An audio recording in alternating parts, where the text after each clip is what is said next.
No, that was the American Twitter that did it. Not the one in Dubai. Okay. They made an announcement to the activists. You guys suspend بسم الله الرحمن الرحيم الحمد لله رب العالمين والصلاة والسلام على سيد الأنبياء والمرسلين نبينا محمد وعلى آله وصحبه أجمعين أما بعد. So the last few hadith we had been talking about the conditions or the minimum requirements for Islam, and we had said that one of the reasons that the Hajj wasn't mentioned was what? You guys remember?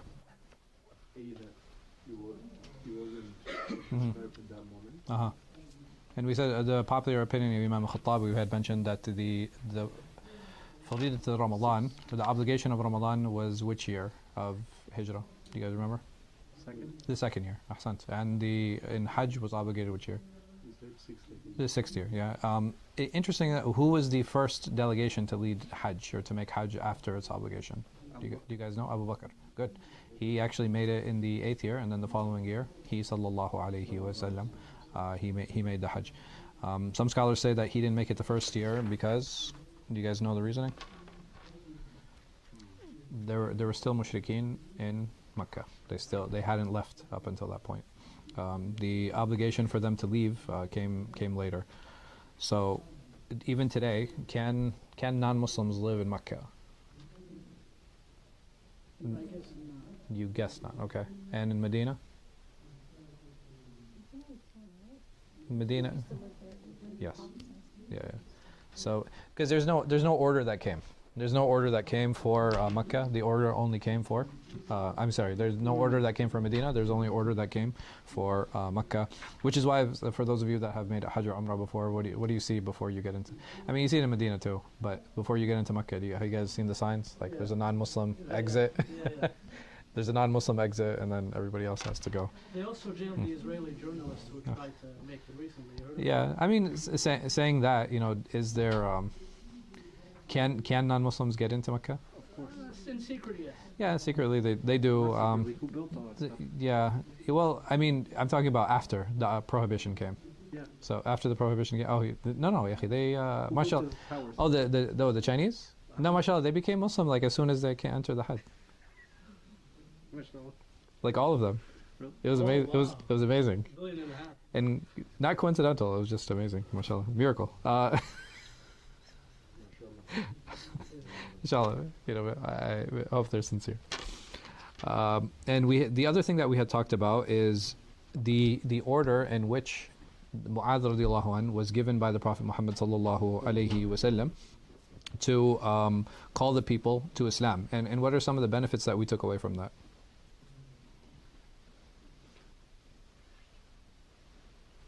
For the new Muslims, Yeah.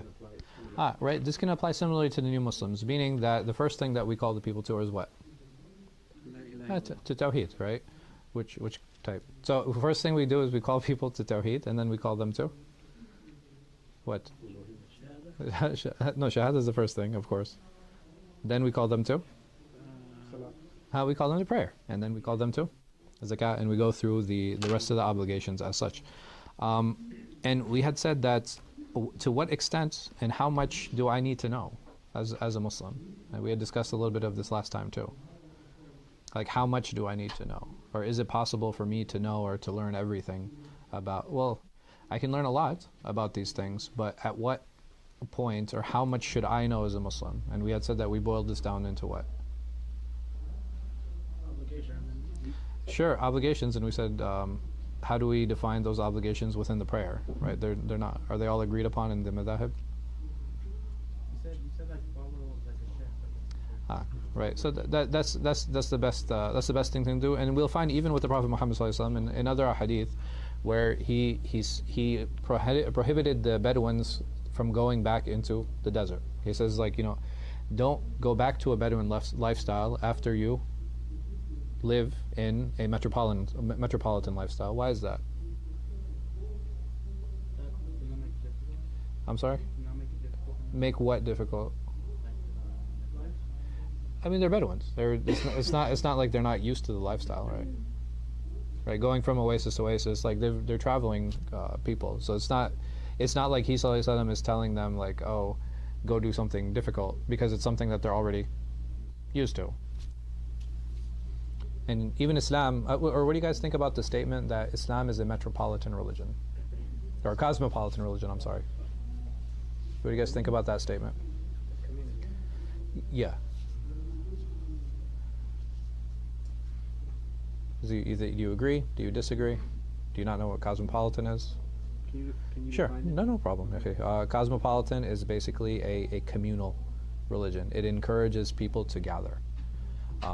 Islam is not for an agricultural, Bedouin, secluded lifestyle, isolationist lifestyle. It's very communal. Do you agree with that, or do you disagree? Partially.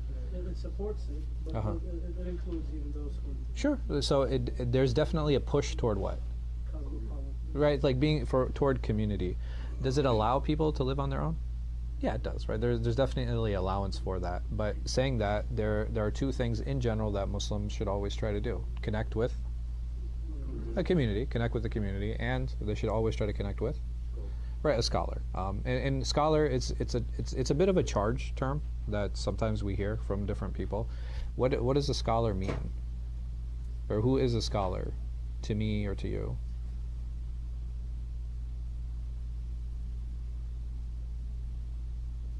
Oh. Somebody who read the whole madhab, Somebody who studied the entire madhab. the whole Okay. like religion, a master. The master, okay. Well, not 100%, but Huh? like 80. Someone who has an ijazah. Okay. So is an ijazah an academic certificate? Not anymore. Not anymore. I think it is in Quran, right? So if somebody has an ijazah in Hafs, or somebody has an ijazah in Warsh or Qalun, and for those of you that might not be familiar, these are the different qira'at, right? These are the different readings of the Quran. And I think there's value in that for sure. Why? Because in order for me to get that ijazah in Qalun, what did I have to do? Right, I had to study the entire Quran, from cover to cover, in that particular reading, and I had to sit with the sheikh, and the sheikh corrected my mistakes, and that's what happens. Taib. What about other kinds of ijazat? Right, so a lot of it's really barakah, right? It's really for tabarruk. And why? So that I want to connect back to the Prophet Muhammad sallallahu alaihi wasallam. So we have, for example, today, you can have an ijazah that goes back to Muslim, right? This chain, and in a very practical sense, if I have an ijazah that goes back to Muslim, does that here? Am I narrating? So, for example, if I said, like, I have an ijazah on my sheikh, on his sheikh, going back to Imam Muslim's Sahih, am I narrating Muslim when I do that? No. No. I Well, asked you about it. sure. So, what value does that have? Is there an academic value to that? Can I say, like, oh, Muslim is sound because I have this ijazah? You can say it, but I can't. It's not going to change anything, right? Nobody's going to come and be like, where's Sheikh Farhan's narration of Muslim, right? In order to verify that it actually exists, right? Yeah, right. The ijazah, definitely there's a blessing in that, so that we have a chain that goes back to the Prophet Muhammad sallallahu alaihi wasallam. Many scholars did it out of barakah, and it's more of a secondary supportive evidence in these things, right? It's not a primary one. I'm never going to rely on ijazah to verify a book or a text. And the reason that I mentioned, like, this ijazat, like, I know there's a big culture about going and chasing after ijazat, and not to say that they don't have their utility, but the reality is, like, I have a number of ijazat, and all I had to do was, like, read a handful of a hadith, and I was given ijazah for the rest of the books. So, like, I have ijazat in the 9 books of hadith. And what did I do? Like, I just read like 3 hadith from each book. So we read from the 6 books, and I took from Muwatta, and we took from like a couple of mustakhrajat, and that was it. I had my ijazat. It didn't really take much. It didn't increase my knowledge base in any way, shape, or form. But now I have something that connects me to the Prophet Muhammad sallallahu alaihi wasallam. There are some ijazas which are for teaching, right? And even that, sometimes they don't really require a lot you know, a lot of you know I teach Ihya Ulumuddin, and I know there were some brothers that had problems and issues, like they're like, well, you know, he's teaching it without ijaza. So I went to a sheikh and I was like, sheikh, you know, some students are complaining that I'm teaching without ijaza. He's like, really? And I was like, yeah. He's like, okay, I'll give you ijaza, right? You know, so in the thing is, it's like he didn't do it in order to ridicule the ijaza system, right? That wasn't the intention, but the purpose of it was to show its academic value, and that this is something, if people need this in order to benefit from you, I have no problem giving it to you, and you're already teaching it, right? So this is not something that's necessarily problematic. The other thing that he had talked about here was giving the sadaqah. So it says, تأخذ من أغنيائهم فترد فقرائهم فترد فقرائهم, is that you take from their wealthy and you give to their poor. So over here you have a difference of opinion on when the zakat is taken. Where should the zakat, or where should the sadaqah be distributed then? Whoever needs it. Okay, but for sure, right? It's going to go to whoever needs it. But the question then comes is like, okay, so here in Falls Church, when I take from the sadaqah of the people of Falls Church, am I only allowed to distribute it now in Falls Church? So how do you define the local community, right? That's one question, and that's one problem that comes up. I'm sorry? District. Okay, how do you define a district, right? Through gerrymandering, right? If we change the lines, the district line to get the votes, we change the lines, and that's how we're going to distribute. So and it's a valid question, right? And there's a huge difference of opinion amongst the scholars on whether that the sadaqah can actually be taken from one place to another. I believe the Hanafis and the Malikis, they're the loosest on this, saying that, okay, well, if you look in your locality and you find that there's no need, or the need is less, it's okay to take that elsewhere. The Ahnaf, they add a layer to that, saying that, okay, well, you don't just look at the need, but you also look at the relationship. So, you know, if the relationship is stronger than the need in a particular place, it's okay to give preference to the relationship, even if it is something that is outside of that locality. And all of that khilaf is based on on this wording, right? So that you take from their wealth and you give it to their poor. So now over here the question comes in, okay, this pronoun, who does it apply to? You know, and I believe there are other weaker hadith that talk about how some of the sadaqah was actually taken and transported to Medina, and some of the poor benefited from it there. قال المصنف رحمه الله تعالى قال حدثنا ابن أبي عمر قال حدثنا بشر ابن سري قال حدثنا زكريا ابن إسحاق وتحويل الإسناد وحدثنا عبد ابن حميد قال أخبرنا أبو عاصم عن زكريا ابن إسحاق عن يحيى ابن عبد الله ابن صيفي عن أبي معبد عن ابن عباس أن النبي صلى الله عليه وسلم بعث معاذ إلى يمن فقال إنك ستأتي قوما بمثل حديث وكيع.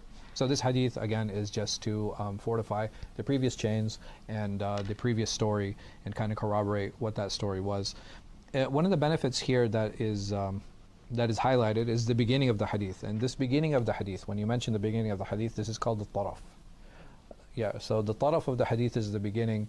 And basically when you had scholars of hadith, like the major hadith critics, if they wanted to focus on the chains, what they would do is they would actually focus on this taraf. They would start exchanging hadith, and they would start talking about the chains, and then they would just mention the first 2 or 3 words, because they weren't concerned with the actual text. They were concerned more so with the chain. So this is why you'll find in many books of su'alat that we had spoken about before, the books of ilal, so the books that have questions about the hadith, or books that talk about the hidden defects in them, many times they'll just mention the chain, and they'll mention like the first 2 or 3 words of the text, in order to kind of give indication that this is a hadith that is being discussed, and this is a hadith that is being talked about. I don't know if I focused on this last time, but the Prophet ﷺ is telling him that you are going to a people of the book. Is there a benefit in that for us? Because we were talking about, okay, well, this is the order, this is how maybe new Muslims can benefit. So when he ﷺ is saying here that you're going to a people of the book, how can I benefit from that? Coexistence. Okay. It's okay for us to exist together. Absolutely. Atfadali. Also, like when you're giving da'wah to somebody Mhm. who has a basis in Sure. Judaism or Christianity, they Uh-huh. already have a sense Of God. of God. Yeah, absolutely. So, like, addressing somebody of an Abrahamic faith, the jump isn't as it's not as big, right? It's not a huge ask for them to shift from Judaism or Christianity to Islam versus going to maybe like a Hindu, right? So it's important to know when I'm speaking and giving da'wah. The audience? The audience, right? I have to know the audience. Does it make sense to me to talk about the miracles of Jesus and how an amazing prophet he was to somebody on like some kind of tribal religion? He's gonna be like, who's Jesus, right? Like, it's not going to he's not going to connect with that. So understanding who you're speaking to, so that you can kind of take them step by step in order to address the issues that they have and address the issues that they're facing. وحدثنا أمية بن بسطام العيشي قال حدثنا يزيد بن زريع قال حدثنا روح وهو ابن القاسم عن إسماعيل بن أمية عن يحيى بن عبد الله بن صيفي عن أبي معبد عن ابن عباس أن رسول الله صلى الله عليه وسلم لما بعث معاذ إلى يمن قال إنك تقدم على قوم أهل الكتاب فليكن أول ما تدعوهم إليه عبادة الله عز وجل. So he says that you are going to a people of the book, and let the first thing that you call them to be to worship Allah subhanahu wa ta'ala. فَإِذَا عَرَفُوا اللَّهِ, and when they know Allah, فَأَخْبِرْهُمْ أَنَّ اللَّهَ فَرَضَ عَلَيْهِمْ خَمْسَ صَلَوَاتٍ. And when they recognize Allah and they accept that He is alone to be worshipped, let them know that Allah subhanahu wa ta'ala has obligated upon them خَمْسَ صَلَوَاتٍ فِي يَوْمِ وَلَيْلَتِهِمْ, and in their day and night. فَإِذَا فَعَلُوا, and if they do that, so how this is a little bit different. It says, over here it says, if they do that. In the previous narrations it said what? If they obey it? فَإِذَا عَرَفُوا, right? If they know it, right? So the wording here is a little bit different. فَأَخْبِرْهُمْ أَنَّ اللَّهَ قَدْ فَرَضَ عَلَيْهِمْ زَكَاةً. So let them know that Allah subhanahu wa ta'ala has obligated them with zakat. تُؤْخَذْ مِنْ أَمْوَالِهِمْ, that it'll be taken from their money. فَتُرُدُّ عَلَى فُقَرَائِهِمْ, and it is to be returned to their poor. فَإِذَا هُمْ أَطَاعُوا بِهَا, and if they obeyed you, right? So over here, this is obedience, which is something that had been mentioned in the previous narrations.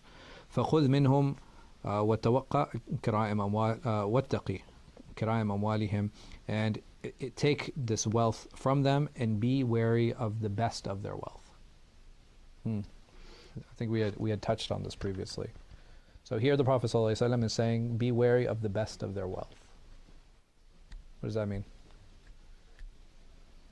Don't take from like their most expensive. Yeah, don't take from their most valuable things. And when we say valuable can be very subjective, right? You know, just because something is worth more, does that mean that it's more valuable to me? Sentimental sometimes. Right, sometimes there's a sentimental value that's there. Sometimes there's a social value that's there. Different things have different values in different cultures. So here, he sallallahu alaihi wasallam is saying, don't take the best of their wealth.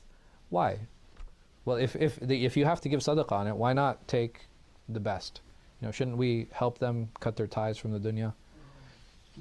Well, you'll trigger them, so I'm sorry? you'll trigger them. You'll trigger them? Okay, yeah.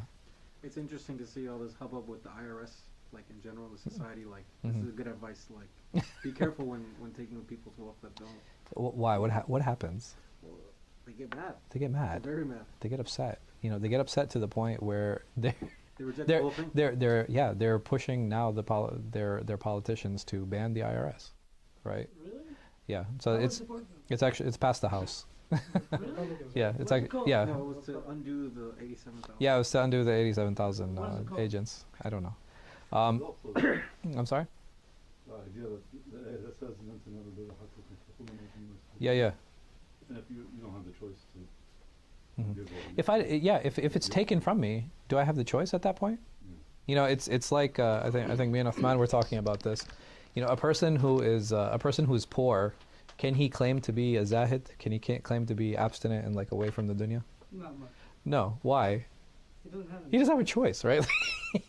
If you're not in a position where you actually have a choice, then how can you truly be a zahid? How can you truly be someone who's abstinent, who stays away from the dunya? And even making that claim is arrogance. And sometimes we do that, right? We'll put our foot in our mouth and we'll say like, I would never do that, right? And I'm sure many of us have been in that position. Like, I would never do that, or I would never say that. Habibi, like, you've never been in that position. Like, we don't know. Like, I hope I wouldn't do that, right? Or I hope I wouldn't say that. But at the end of the day, like we don't know how we'll act when we're put in those particular situations. May Allah subhanahu wa ta'ala give us the bat. So he finishes these series of a hadith by Mu'adh, and we come across the next hadith, which is something that is really important. I'm probably going to be spending a lot of time on this, inshallah. قال حدثنا قتيبة بن سعيد قال حدثنا ليث بن سعد عن أقيل عن الزهري قال أخبرني عبيد الله بن عبد الله بن عتبة بن مسعود عن أبي هريرة قال لما توفي رسول الله صلى الله عليه وسلم واستخلف أبو بكر بعده وكفر من كفر من العرب قال عمر بن الخطاب لأبي بكر كيف يقاتل الناس. So over here we have narrating that when the Prophet Muhammad sallallahu alaihi wasallam passed and Abu Bakr was chosen as the next Khalifa, he was chosen as the next leader of the Muslims, and there were those from the tribes of the Arabs that disbelieved. And I want you guys to kind of keep this in your minds, right? There are those from the Arab tribes that disbelieved. Umar ibn al-Khattab radiallahu anh, he said to Abu Bakr, how is it that you're killing the people? What is giving you the right to kill the people? وَقَدْ قَالَ رَسُولُ اللَّهِ, when the Messenger of Allah sallallahu alayhi wasallam said, أُمِرْتُ أَنْ أُقَاتِلَ النَّاسِ حَتَّى يَقُولُوا لَا إِلَهَ إِلَّا اللَّهِ, I have been ordered to fight the people until they say that there is no God except Allah. فَمَنْ قَالَ لَا إِلَهَ إِلَّا اللَّهِ فَقَدْ عَصَمَ مِنِّي مَالُهُ وَنَفْسُهُ إِلَّا بِحَقِّهِ وَحِسَابُهُ عَلَى اللَّهِ, and whoever says La ilaha illallah, then his blood and his wealth and his honor is safe from me, except in due right. Right? So if there's a demand, if somebody steals, if somebody murders another one, then in those situations he will be held accountable. وَحِسَابُهُ Allah, but it is Allah Azza wa Jal who is truly going to hold them to account. So what are the arguments here? What's going on?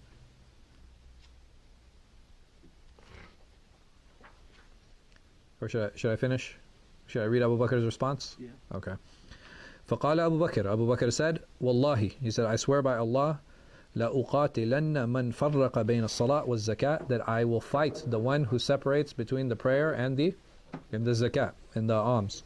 فَإِنَّ الزَّكَاةِ حَقَّ الْمَالِ, because zakat is the rights of wealth. Wallahi, and I swear by Allah, لَوْ مَنَعُونِي إِقَالًا كَانُوا يُؤَدُّونَهُ إِلَى رُسُولِ اللَّهِ لَقَاتَلْتُهُمْ عَلَى مَنْعِهِ, that even if they prevented me from taking an aqal is like you guys seen that, those black things that some of the like the Khalijis wear, like the Gulf people wear?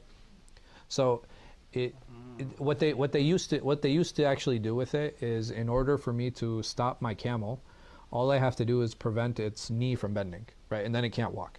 So what they used to do is they would take this aqal, they would put it over the leg, and it's two parts, right? So it's just like it's a circle. If you open it, it's like one circle, and then imagine twisting it into like a figure 8.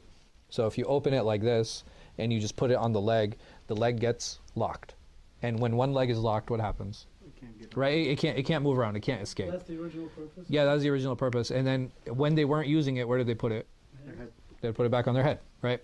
Nobody knows that today. No, I think they do. So he basically, Abu Bakr says, he said, even if they prevented me from this, I would fight them. فقال عمر بن الخطاب, so Umar ibn al-Khattab, he said, فوالله ما هو إلا أن رأيت الله عز وجل قد شرح صدر أبي بكر للقتال فعرفت أنه الحق. He says that Allah subhanahu wa ta'ala then placed in my heart that what Abu Bakr was doing was correct, and what he was doing was right, and Allah subhanahu wa ta'ala, in that he was fighting them, and I know that at that point that was the truth. So what's the argument here? What is Umar's argument, and what is Abu Bakr's response? And what's going on? I think there's three parts to this. Number one, what's happening? The Arab tribes, The Muslims, when they rejected. Okay, طيب. First, So there are Muslims who rejected Islam, meaning they went back on their religion. Okay. Abu Bakr's he actually said, I'm going to fight them, so... Okay, so there was a zakat issue too, if I'm not mistaken. so are there two groups, or is it one group? There's one group. So they left Islam? Yeah. They left Islam. Who's leading Islam? But why would that be a problem if they're saying, if Umar is saying they're saying La ilaha illallah? It's two groups. There are two groups. Yes. Okay. So they violated one pillar, maybe. I know, I'm asking. I think it's one group. There's one group. That wasn't paying zakat. There's a group that wasn't praying zakat. But Abu Hurairah, he says, وَكَفَرْ مَنْ كَفَرْ مِنَ الْعَرَبِ. He said, but there are those who disbelieve. So are you saying they disbelieved because they stopped paying zakat? Isn't that a topic of discussion though? Oh, that is a topic of discussion, and that's why we're going to spend a lot of time on. You can see from two angles, Uh-huh. meaning that there's two groups. There are two groups, okay. Those on the left. Or Yeah. you can say that if it's one group, Hmm. if they rejected zakah, Yeah, then they are not believers. okay, Then they're just addressing something. Yeah, I'm on. okay. So, can you say that one more time? I think what he's saying is they apostated because they didn't want to pay zakat. Okay, so they apostated because they didn't want to pay zakat. So yeah, you can consider them to be one group. That's one group. Or you can say, okay, the Arabs that rejected was one group. They rejected what? Faith. They left Islam. Oh, they left Islam. Yes. Yeah, they went back to went back their to tribal Islam, religion, yes. the pagans. Okay. And there's Muslims who Uh-huh. refuse to pay zakah, Okay.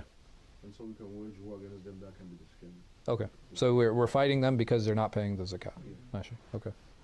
So I would say we can't know who left Islam in their heart. So that Mhm. phrasing is left open. Okay. Whoever disbelieved. Hmm. But what Abu Bakr Siddiq is making the hukm on is that they stop paying zakat.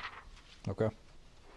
Okay. So you're saying that he's dealing with them as what's the word? Still, This is a punishment and not a war.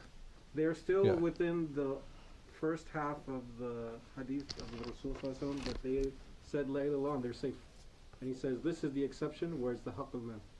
Okay. I don't think he's actually saying they're not Muslims. He's Okay. saying I have to fight them because the haqq al-man. Okay. He's saying this. Also followed Sayyidina. Okay. That's a very good point, right? Because at Yeah. the same time you had Musaylima, you had was it Tulayha, right? Right. And you had, I think there was a third one too, but all of them were claiming what? Prophecy. They're all claiming prophethood at this time.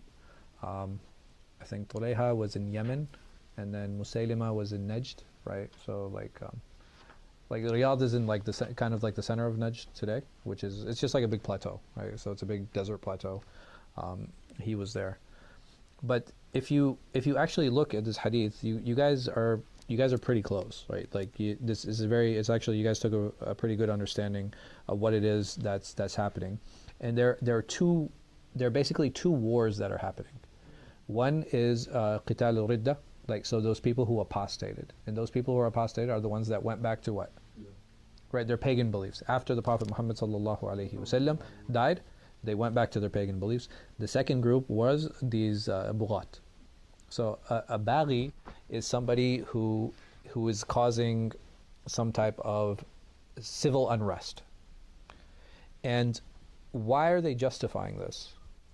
So these people who, because here, let's go back and look at his wording. He says, فقال أبو بكر والله لأقاتلن من فرق بين الصلاة والزكاة. That I'll fight those who differentiate between salah and zakat, the prayer and the alms. فإن الزكاة حق المال, because zakat is the right of the wealth. والله لو منعوني إقالا كانوا يؤدونه إلى رسول الله.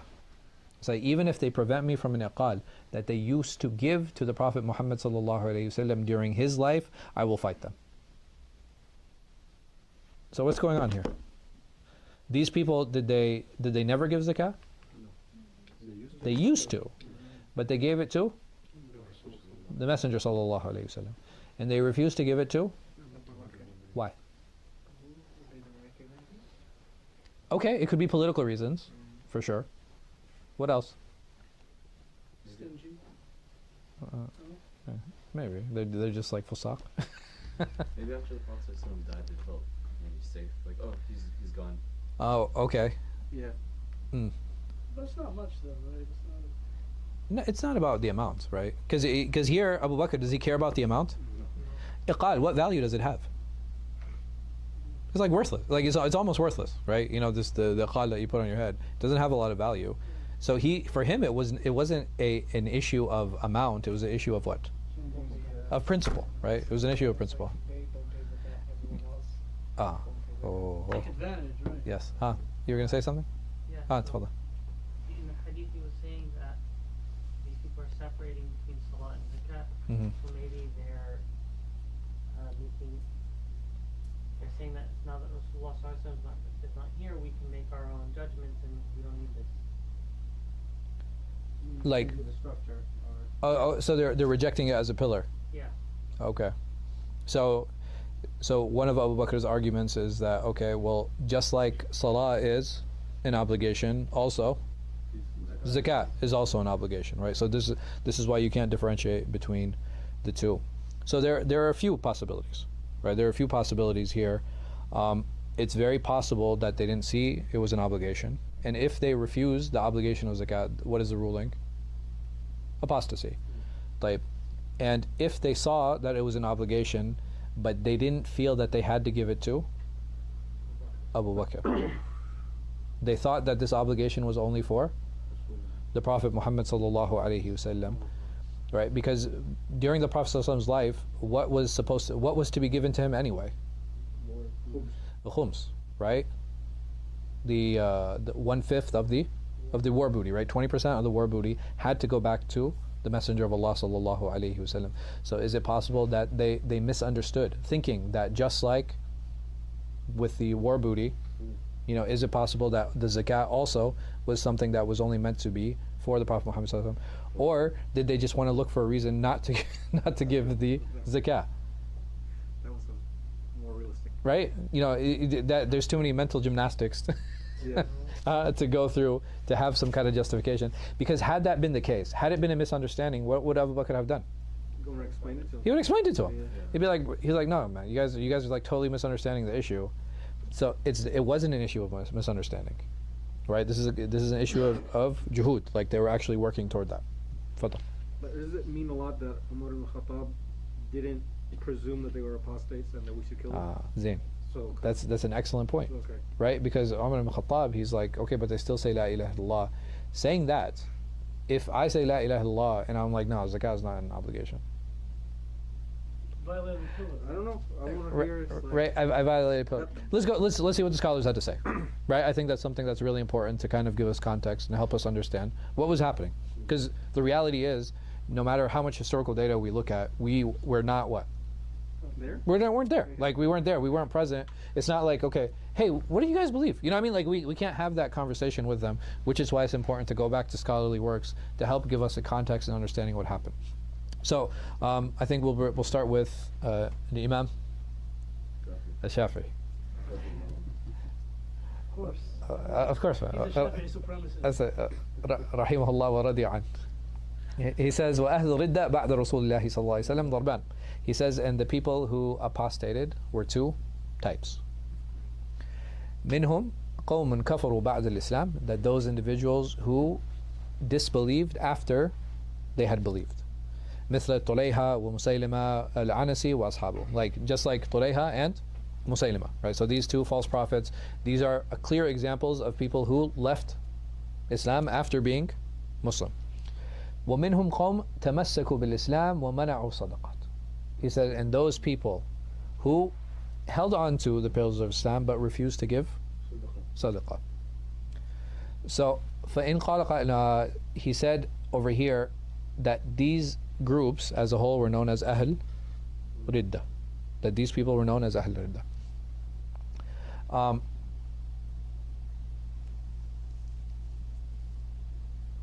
But one of the here Imam Shafi'i, he uses the word Ridda, but does he use it to mean apostate? It's a valid question, right? Because Imam Shafi'i, interestingly enough, he's actually considered the last Imam to what? You guys know? This is a good quiz question. It has to do with lugha. It was like taken as a proof. Yeah, he's the last hujjah in lugha. Right? He was considered the last hujjah in lugha because of how fasih he was, rahimahullah. And the proof that he doesn't actually mean apostate is the statement of Umar radiallahu anh. And he says that these individuals they just went back. So are they Muslims or not? Yes. So they are Muslims. Yes. تفضل. And I think you can make an easy example, like someone's by their own calculation, they're like, oh, I only owe, or I don't owe, I owe 0. Uh-huh. And then the Khalifa's like, no, you owe 100, and they fight me to take 100 from me. Yeah. But So- I'm like, no, it's 0. I'm Muslim. Yeah. It's there. But they are. So- Yeah, I mean, Allah musta'an, man. Allah musta'an. In that, and that's the thing. So when we use the word hurub ridda, right, we use it almost exclusively to mean apostasy. But it could be returning back to not giving the zakat as well. وقال عبد الله بن وهب. Abdullah ibn Wahab, he died before Imam Shafi'i. He says, أخبرني ابن سمعان أن من أدرك من السلف كانوا يقولون هما ردتان. That there were two returnings, right? Or there were two apostasies. Riddat kufr, right? That this apostasy that we are familiar with, that actually was the ridda of disbelief, or returning back to disbelief. يستحل بها القتل والسبي وقتل المواريث. That basically what happens is that in this situation, an individual who goes back to this, it is permissible to fight them. It is permissible to fight them. And this is reason enough for an individual to be ineligible for inheritance, right? Because we said that there are a few things that will prevent a person from inheriting from one another, whether it be a father or whether it be a son. So, for example, if a son leaves Islam, he is no longer eligible for what? Inheritance, right? He's no longer eligible for inheritance. And here it says, ردة انتقاد شرائع الإسلام. That basically what he's doing is he's lessening the what? He's lessening the effect of the Sharia of Islam. فقاتل عليهم أهلها. So that when an individual does this, when he falls short in this obligation, he is deserving of being what? Fought. لا يحل سبيهم ولا أخذ أموالهم. So this is very different.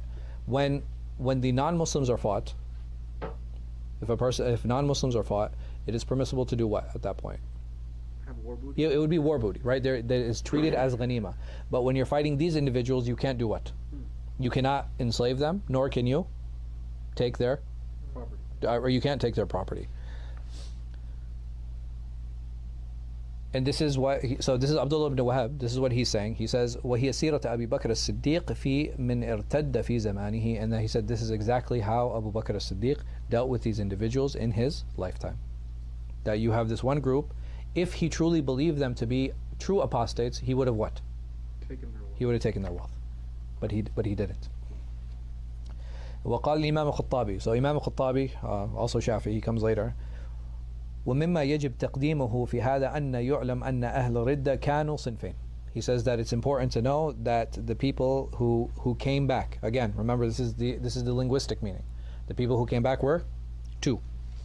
صنف منهم ارتدوا عن الدين ونابذوا الملة وعادوا إلى الكفر. He said that these individuals who now they left Islam, they were fighting the Muslims, and they returned back to disbelief. وهم الذين عناهم أبو هريرة بقوله وكفر من كفر من العرب. So he says, and this is what Abu Hurairah meant, that those individuals who disbelieved from the disbelievers of the Arabs. وهذا فرقة طائفتان. And he said even this group were two. Even these two, this first group were two types. What do you think those two types were? You guys know the history. And I think you have the ability to answer. Those who came back to Islam and those who persisted in their disbelief. Now these are the people who left Islam. Yeah. So he said these two people who left Islam for sure. Yeah, after they left, they came back, and then there were those who persisted. Did they leave for good?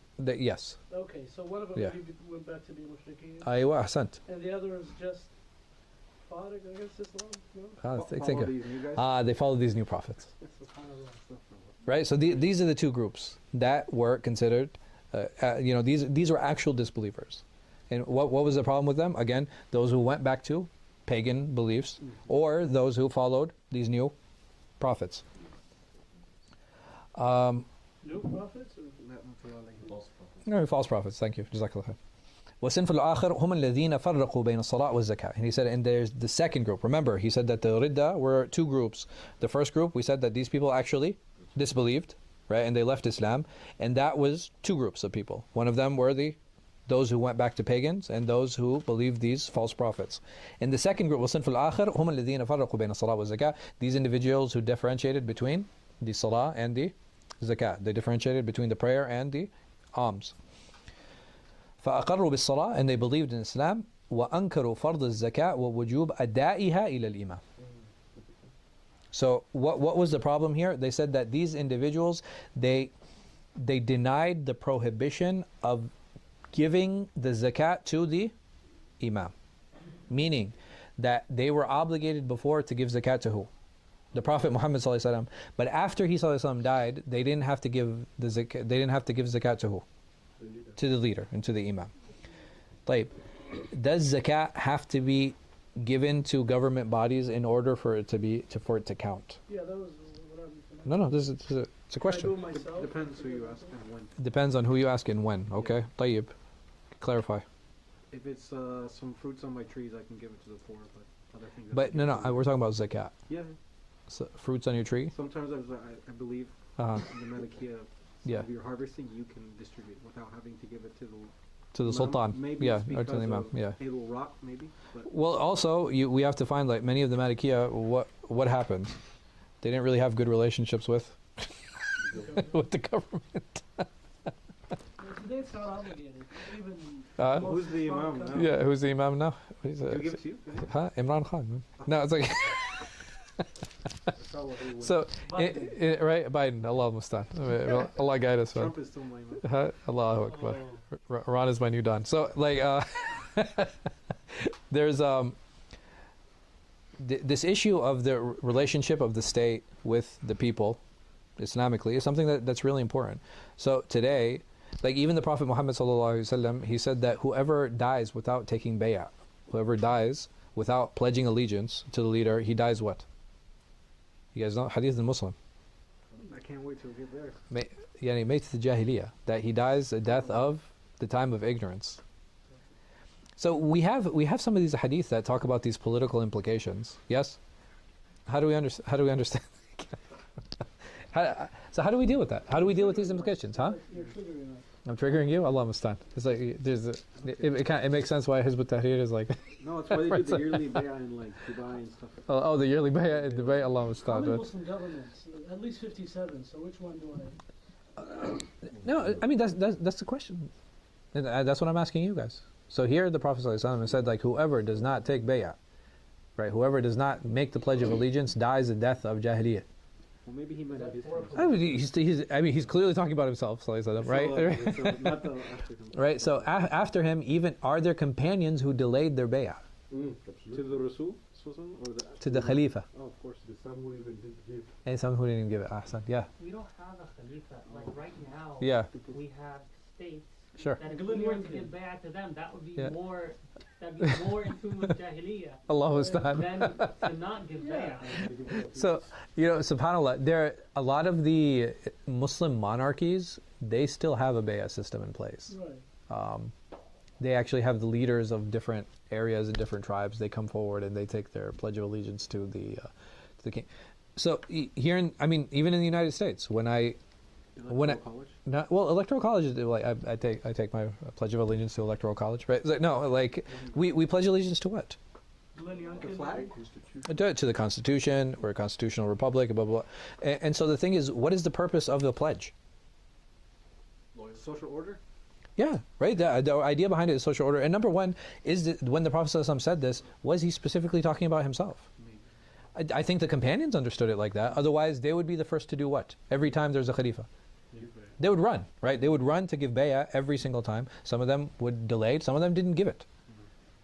So if we understand that, okay, here, but is there anyone who said, I don't know if I want to give bay'ah to the Prophet ﷺ? Like any of the companions? Hasha, abad, never.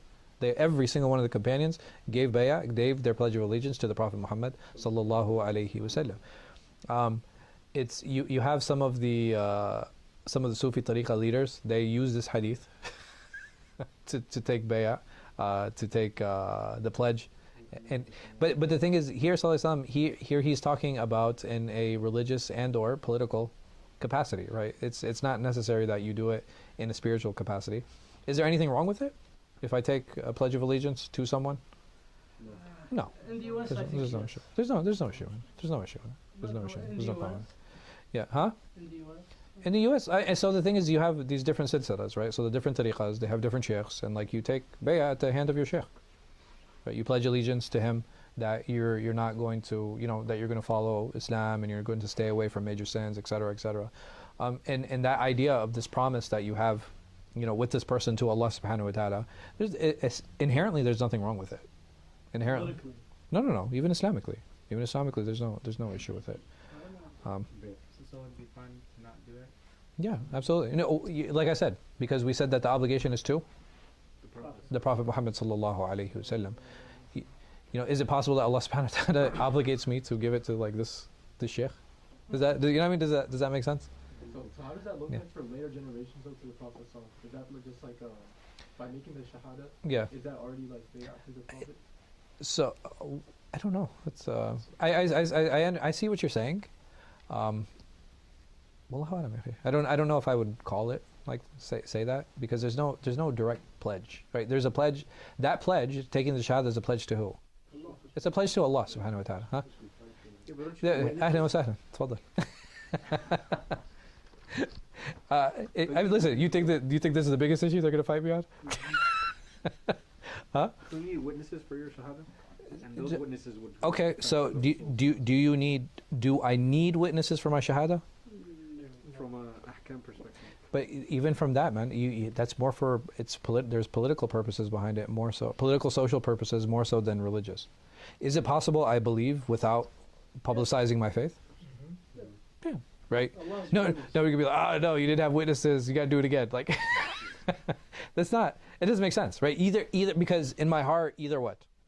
Either I believe or I don't, right? There's no in between. It's like, okay, well, your belief is hanging until two people see it, right? It doesn't make sense. The purpose behind having those two people is what? Documentation. And so the people know, so the community knows. This person goes to get married, right? And it's like, no, he's not Muslim. And then you have two people who come forward and be like, no, we were there when he took his shahada, right? Or if he's like, hey, listen, can I get some zakat, right? Or can I get some sadaqah? And people are like, well, you're not Muslim. Again, what is the purpose of those witnesses? Be like, no, actually he is. He took his shahada. It's just for verification purposes. That's all, right? There are social and political ramifications for it, but there are no religious ones. Right? There's no spiritual ramifications for that. So Yeah, from an question. ahkam perspective, Yeah. that hadith could be limited to the time of the Sahaba. Like, could be. To the Prophet sallallahu alaihi wasallam. But like, Yeah. Only for the Sahaba, because like we obviously can't. Yeah. No, I mean, there's no way we can't. We can't. Like, we can't take bay'ah. We can't take bay'ah on the Prophet sallallahu alaihi wasallam. And he said, like, whoever doesn't do it, it dies the death of jahiliyyah. Tayyib, because the options during his lifetime was what? Either you're with him. It's Islam or paganism, right? Like, it's not like you had like a lot of in between options that were going on. But you had a question? Yeah. Can I give sorry. Sorry, no, go ahead. No. So what about you're talking about the witnesses, but what about taking the shahada itself? Mm-hmm. Let's say you believe, but you don't take the shahada. What are you believing in? And you believe in Islam, you just don't make your shahada. You don't proclaim it? You don't proclaim it. Where's Iman? Where's belief? Is it on the tongue or is it in the heart?